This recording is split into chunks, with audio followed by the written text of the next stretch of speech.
আমার মা বলতো ছেলেদের মনের রাস্তা নাকি পেট হয়ে যায়, তাই বরকে খুশি করতে আজ সর্ষে ইলিশ রান্না করলাম।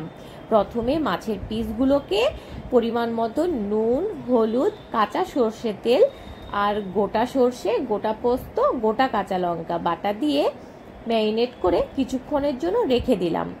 তারপর কড়াই গরম হলে তাতে আরও একটু সর্ষে তেলে কালো জিরে ফোড়ন দিয়ে ম্যারিনেট করা মাছের পিসগুলো দিয়ে দিলাম। এবারে প্রয়োজন মতো গরম জল আর তাতে কয়েকটা গোটা কাঁচা লঙ্কা ফেলে দিয়ে মিডিয়াম আঁচে ঢেকে ঢেকে রান্না করলেই রেডি বাঙালির প্রিয় সর্ষে ইলিশ। সর্ষে ইলিশের এই কাঁচা লঙ্কা ভাতের সঙ্গে ডলে খাওয়ার মজাই আলাদা। এভাবে রান্না করে খেয়ে আমাকে জানাবেন কেমন লাগলো।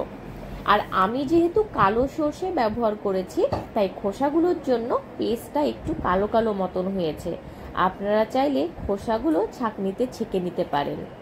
আর ভিডিওটা যদি ভালো লাগে তাহলে আমার চ্যানেলটা সাবস্ক্রাইব করার অনুরোধ রইল।